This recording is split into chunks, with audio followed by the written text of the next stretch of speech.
Welcome to today's episode. With Decode with Nitin, we've got an exciting story to break down. The Indian markets on 24th June 2025. The news hit early in the day that a formal ceasefire was announced between Iran and Israel, and it sent shockwaves across the globe. What do you make of the timing of this announcement? Absolutely, it was a game changer. A ceasefire between two major geopolitical players like Iran and Israel. That's not something we see every day. The immediate reaction on global markets was electric. Oil prices plummeting over 15%. I mean, for India, that's a major relief. Oh, definitely. As one of the world's largest oil importers, India must have felt that pressure release. The rupee surged almost 1% against the dollar, marking its sharpest single-day gain in a month. That's a pretty significant move. It really is. And then we saw Dollar Street open with a lot of optimism. The Nifty 50 blasted past the 25,000 mark within minutes of the opening bell, setting new psychological levels for Indian equities. I mean, that kind of enthusiasm is contagious, right? Totally. But here's the thing. As much as the day started euphoric, there were signs of caution by afternoon. Renewed geopolitical tensions and profit-taking started to weigh on the market. Yeah, and that's typical of these kinds of rallies. There's a rush to take profits when things move so quickly. But despite that, the Nifty held on strong and closed slightly above 25044. It still managed to finish up about 0.3% on the day, which shows resilience. Resilience for sure. But what really caught my eye was the shift in sector leadership.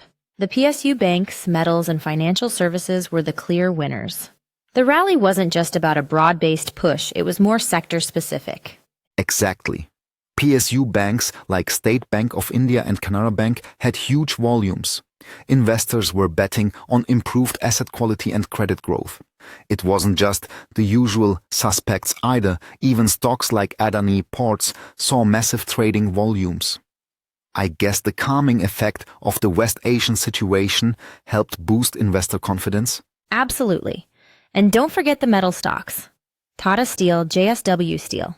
They were on fire, fueled by the global demand recovery and a stronger rupee. It all felt like a perfect storm of optimism. It was.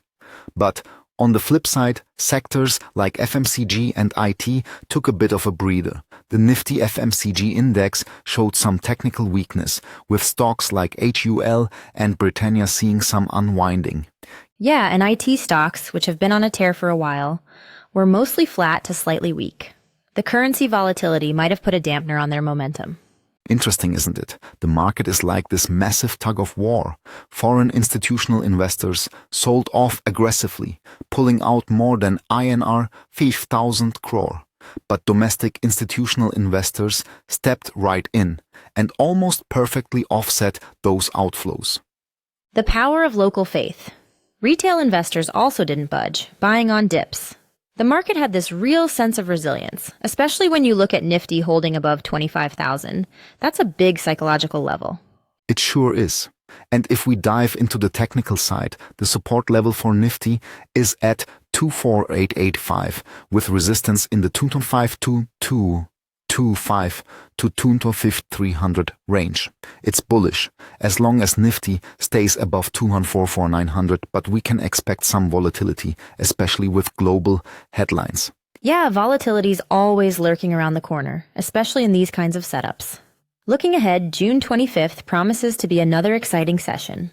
Stocks like SBI, Adani Ports, Tata Steel, and Geopolitical are likely to keep things interesting. And let's not forget about the Nifty 25,000 call option for 27th June expiry. With high open interest and liquidity, it looks like a strong intraday play. If the market tests the 205.225 to 25300 resistance, there's a solid chance for some nice returns. Definitely. But as always, it's important to keep an eye on global news, institutional flows, and sector rotations. Anything could shift things in a heartbeat. For sure. And remember, folks, this podcast is just for educational purposes. Always consult your SEBI-registered advisor before making any investment decisions. Absolutely. Stay informed, stay sharp, and we'll catch you in the next episode. If you like this channel, please subscribe to it, though There is no hurry. You may do it whenever you have time for it. Yeah, of course. I am subscribing Decode with Nitin right now. Great, and I have already done it long back.